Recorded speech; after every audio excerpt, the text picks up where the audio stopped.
tangiyo nyaka interest mag joma moko koro kik wabed gi tungni kamago. Kanyo ema uyiero kod Dinah Agai ni onego bed ni ng'ato wuok e yiero ka wacho ni adieri ne dhi e yiero kendo amor gi duoko mar yiero mawuok.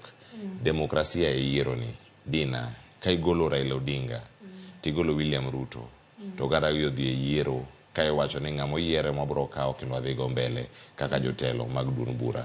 Biro dhi neno ka demokrasia wacho ni internal democracy mantiere Political Parties Act wacho ni onego bed ni inyayo kata inyayo weche mag demokrasia mantiere pachi kata kapok owuok kata oko mondo mi koro dhi omanya ne jok madalaro lemo opogore kaka MP, woman rep ka ng'ada bedo senator, ng'ada bedo governor kapok owuok oko mondo dhi watim yiero machalo kamacha. Yiero mitimo gi jokanyo e iye ka kogol jotend duond buchegi bende wadhi neno demokrasia e yiero kata e duond bura mar UDA makoro oselando tarigegi ni gidhi time yiero. Ng'eni pati ka pati nigi chike to chike go ema tayo duond bura kata duond buche. Omiyo joma nie pati go kata ka ogai ariyo gi onge onego lu chike moketi kapok gichopo kata chik mar piny mar political parties. Adwa ni mondo awach ni sani kaka wadhi e yiero ok inyal koso jok ma ok bi mor gi kaka weche odhinegi. Nitie jok ma ok mor amora ni gin gidwa kele koko to nitie jok ma ok mor gi adiera.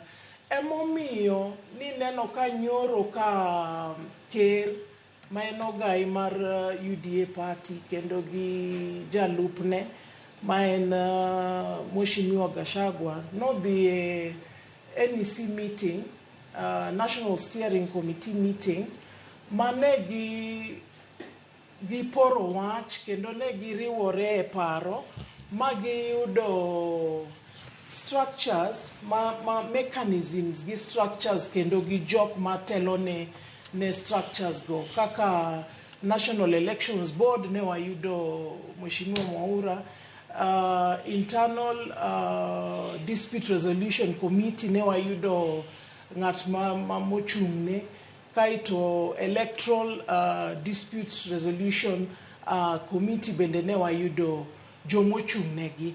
To king'iyo jogo winjo ka ji wacho ni ang'o momiyo yiero joma nie sirikal.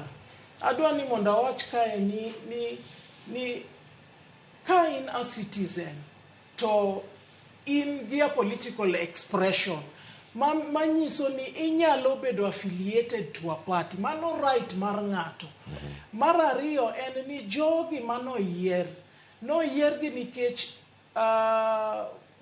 yiero manokalo mar Kenya ne gi play a very big role kendo gin joma nchopuonji kako onego ota yiero. Omiyo emomiyo party odok mokawo gi kendo.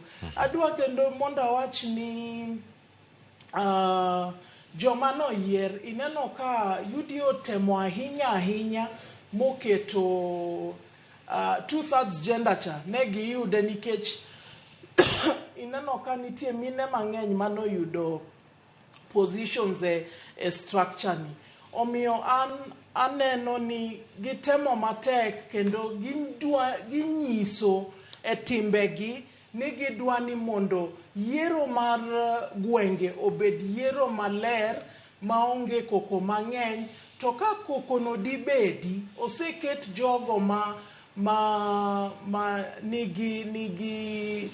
nigi the expertise to be able to sort issues gi.